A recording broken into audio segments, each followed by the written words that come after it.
Abra sua Bíblia comigo, primeiro livro de Samuel, capítulo 16, versículo 14. E abra também Salmos, de número 33. Só que eu queria que você abrisse primeiro Salmos 33. Exultai, ó justos, no Senhor, aos retos fica bem louvá-lo. Celebrai o Senhor com harpa, louvai-o com cânticos, no saltério de 10 cordas.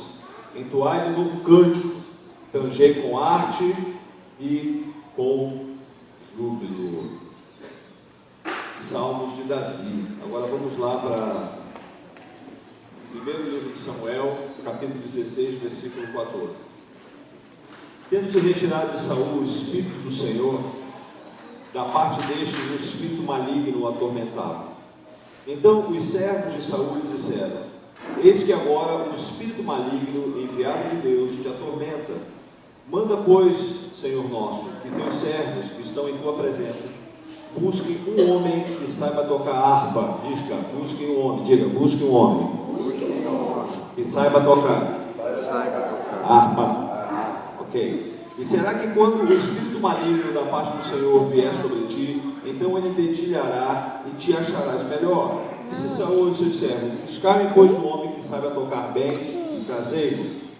Então respondeu um dos moços e disse: conheço um filho de Jessé, o belemita, que sabe tocar e é forte e valente, homem de guerra, sisudo em palavras e de boa aparência, e o Senhor é com ele. Saul enviou mensageiros a Jessé, dizendo: envia-me Davi teu filho, que está com as ovelhas.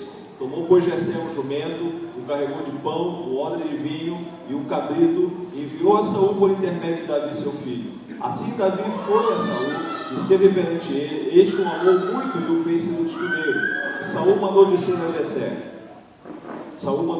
Jessé: deixe estar Davi perante mim, pois me caiu em graça. E sucedeu que quando o espírito maligno da parte de Deus vinha sobre Saul, Davi tomava a harpa e dedilhava. Então Saul sentia alívio e se achava melhor. O espírito maligno se retirava dele.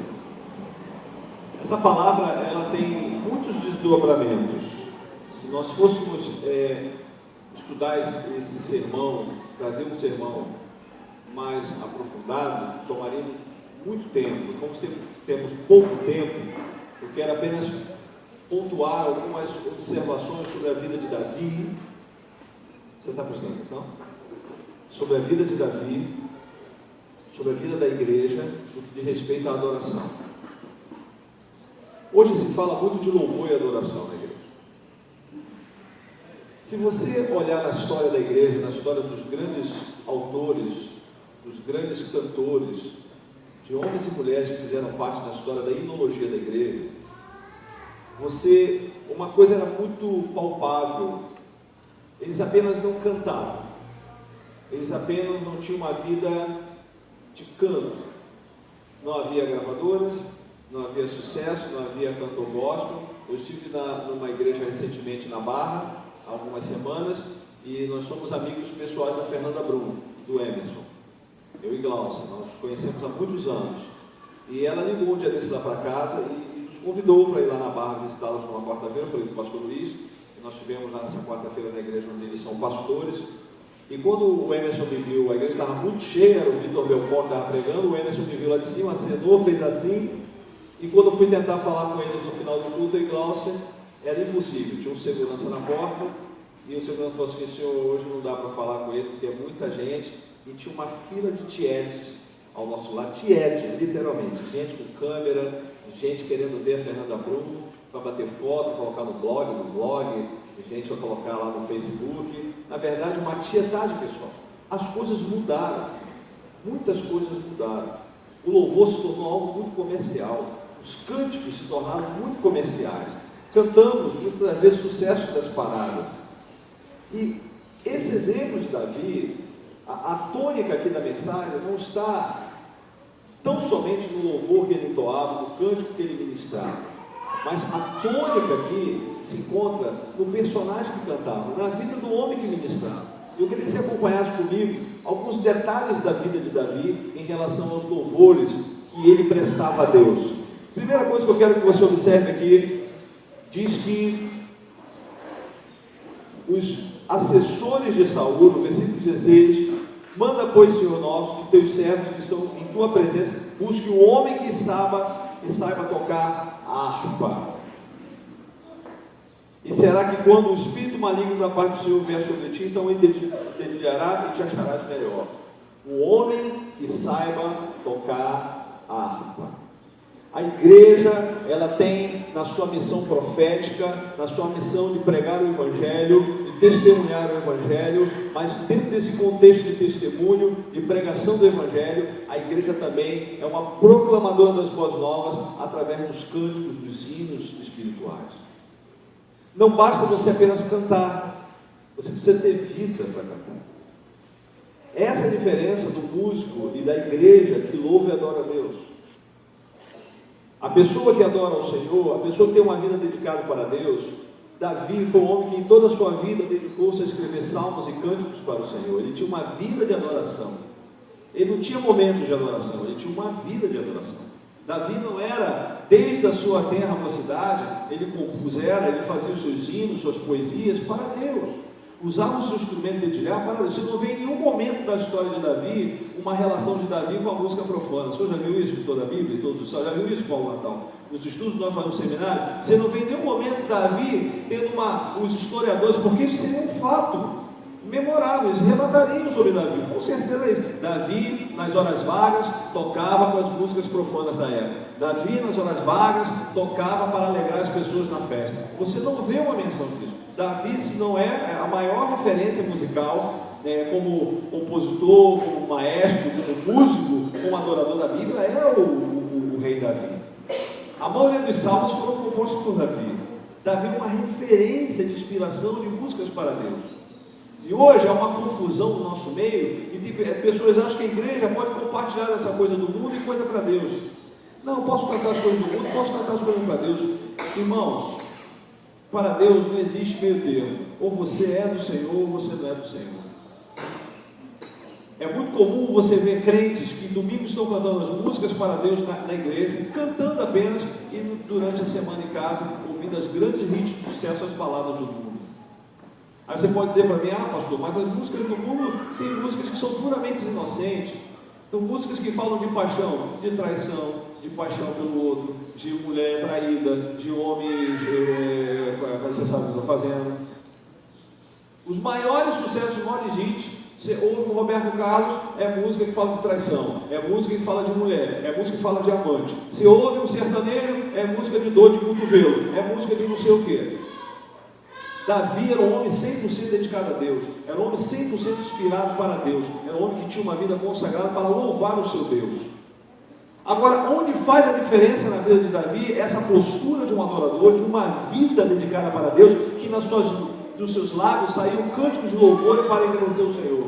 Quando Davi está diante de um homem possesso por espírito maligno, quando Davi está diante de um homem oprimido, depressivo, perigoso, que o tentou matar várias vezes, um rei louco, Deus o coloca no caminho desse rei, com a sua instrumentalidade, com a sua capacidade para tocar sua harpa. E você acha que Davi tocava o quê? Musiquinhas para agradar a corte, musiquinhas para... Davi só sabia tocar para Deus. Davi foi criado na presença de Deus. Davi tocava os hinos, mesmo que fosse telhado de sua harpa, mesmo que eu não sei cantado, talvez, mas diz que ele tocava, e quando ele tocava, o espírito que oprimia Saul saía dele. A pergunta que eu quero fazer para você é a seguinte: será que você, ao chegar em um ambiente, chegar num lugar, você começar a cantar um hino de vitória, um hino da harpa, um hino de louvor, pessoas vão sentir a presença de Deus com você?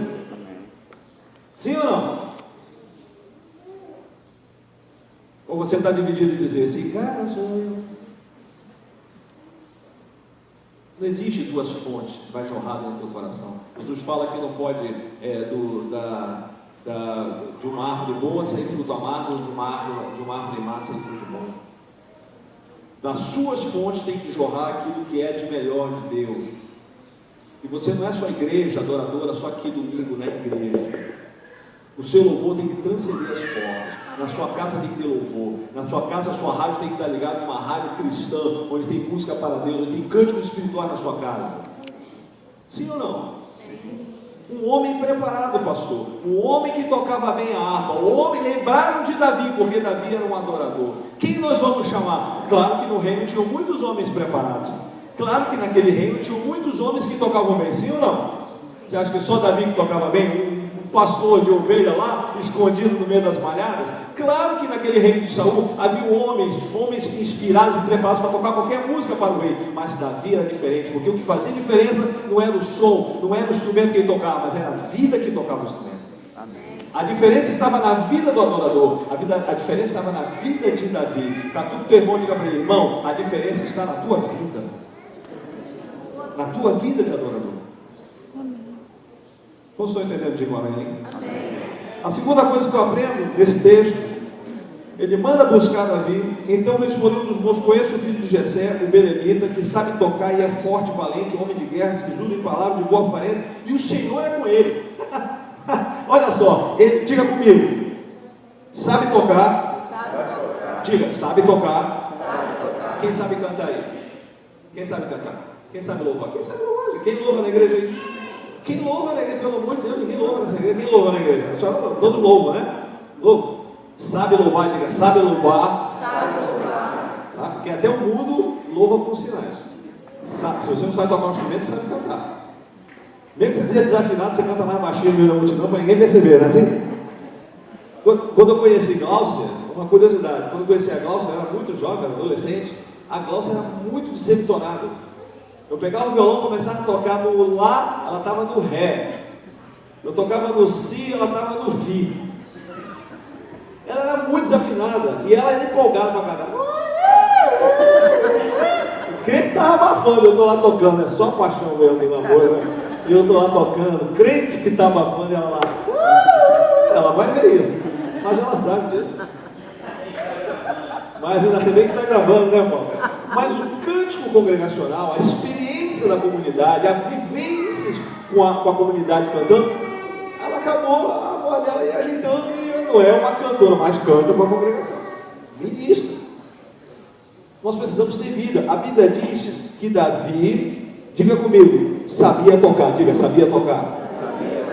Era forte e valente. Não basta só tocar. As pessoas que louvam, nós são pessoas corajosas. Porque para louvar a Deus tem que ter coragem. Para tocar a Deus, para servir a Deus tem que ter coragem, para louvar a Deus tem que ter... É Paulo e Silas na prisão, depois de apanhar, está lá preso no caso, meia-noite está o quê? Está o quê? Louvando a Deus no meio da sociedade, está cantando. E depois que eles louvaram, aconteceu o quê? Um milagre, um terremoto, a libertação, não só deles, mas de todos aqueles que saíram da cadeia. Diga, tocar bem. Tocar bem. Forte e valente. Diga, eu sou uma pessoa de guerra. Sisudo em palavras. Agora no Rio tem irmão assim, boa aparência. Seja bondoso com o teu irmão, fala assim, boa aparência. Mas o mais importante, e o Senhor era com ele. Não basta tocar na igreja, não basta cantar na congregação. O importante é Deus estar com você.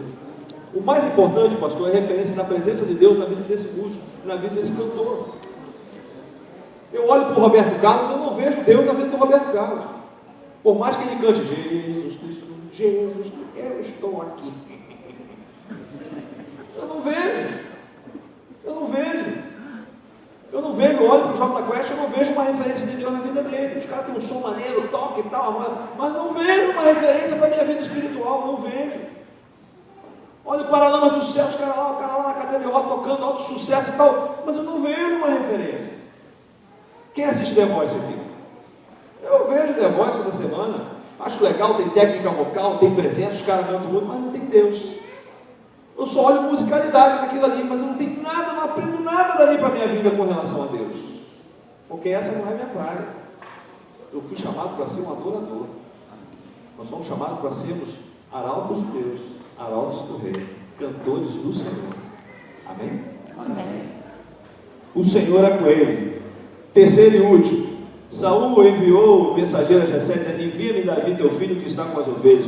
Tomou pois Jessé um jumento e carregou de pão, um odre de vinho e um cabrito. Olha que coisa, parece até um culto, né? Vai ser uma ceia, né? Parece uma ceia, né? O pai pega o filho, leva para o rei. Diga comigo, prepara o pão, diga pão, diga vinho e um cabrito. Olha o sacrifício aí. É a Santa Ceia, um adorador, amado, caminha com os elementos que representam Deus. O pão é uma representação de Deus, o vinho é uma representação de Deus, o cabrito, elemento de sacrifício, representa quem? Cristo crucificado na cruz do Calvário. Os elementos de Deus estão na vida de Davi, acompanham Davi. Quando Davi vai se apresentar diante de um rei, ele vai com os elementos da salvação, ele vai com a representação de Deus. Diga, eu preciso carregar o pão na minha vida, eu preciso carregar o vinho na minha vida, eu preciso levar as marcas do Cordeiro na minha vida. É um adorador, pastor. Tem gente que não vem à ceia. Domingo de ceia. Hoje é ceia, Jesus. Eu não vou à igreja não vou cear. Hoje tem um jogo, o último jogo, sabe, campeonato e tal. Olha, achei uma coisa muito legal. Teve um período aí, teve um jogo do Brasil, uma Copa aí, uma decisão muito importante. A última Copa que teve aí, Copa das Américas, não sei. Federação. Irmãos, o jogo da Copa era domingo, 7 horas da noite. Teve igreja que eu conheço que mudou o horário do culto, os irmãos assistir, ter culto mais cedo para poder assistir o jogo do futebol. Irmão, olha, eu vou falar uma coisa. Teve gente que brigou comigo. Disse, pô, mas é um absurdo, a tua igreja vai ter culto, né? Eu falei, vocês não entenderam nada. O pastor falou assim, o futebol vai passar, mas o meu compromisso com Deus não pode passar. Eu não posso trocar, é o futebol que tem que trocar o horário dele. Eu não posso trocar o horário de adoração do meu Deus pelo futebol. É o futebol que tem que trocar o horário dele. E sabe o que aconteceu? O Brasil foi campeão, não foi? Os jogadores estão cheios de dinheiro, não? E a gente continua duro. Então lá. E a gente poderia estar aqui. Apesar que nesse dia veio muita gente para a igreja. Muita gente veio adorar o Senhor. Muita gente provou que ama Deus de fato. Não estou dizendo que você não deva gostar de futebol. Eu torço com futebol. Mas, irmãos, é um momento crucial de decisão. Nossa, no dia do culto, Copa final. Não, eu vou para a casa do meu Deus. Eu vou para a casa do meu Deus. Eu vou adorar. Eu sou um adorador. Eu tenho compromisso com o Senhor, com a congregação dos santos, com os meus irmãos em comunhão, para adorar o Senhor. Vou ver futebol, vou torcer, vou dar um grito. 45 minutos de jogo, mais 45 do segundo tempo. Acabou, passou. E aí? Você vai lá, Brasil, Brasil, chegar na igreja, brincando. Então a gente precisa rever os nossos valores como adoradores. Eu só estou pincelando alguns exemplos desse homem. Então o pai prepara o filho para se encontrar com o rei, manda pão, manda vinho, manda o cabrito. Vai, meu filho, agora tu pode ir na presença do rei. Leva as ofertas, leva o símbolo, leva contigo. Chega lá, para finalizar, sucedido que quando, versículo 23, quando o espírito maligno da parte de Deus, que Deus permitiu que esse espírito maligno se apoderasse de Saul, vinha sobre Saul, Davi tomava o quê? E dedinho. Então Saul sentia o quê? Alívio, se achava melhor, o espírito maligno se retirava dele. Para finalizar, Davi, quando tocava, tinha autoridade e unção. Só em tocar aquele instrumento, para aqueles espíritos malignos saírem da vida do rei. Ele não precisava nem abrir a boca, ele só tocava, porque a vida dele era uma vida consagrada a Deus. Nesse momento, ele tinha uma vida no altar do Senhor. Irmão, nós precisamos mudar nossa postura de adoração. A gente não negocia com Deus. Ou nós somos de Deus, ou somos de Saul. Porque tem um monte de filhos de Saul aí espalhado, oprimido, que precisam dos filhos de Deus para libertar essas vidas. E você tem essa palavra de libertação através do cântico na tua boca. Uma canção sua pode mudar uma vida. Uma canção que Deus te dá pode mudar a tua vida. Vamos ficar de pé.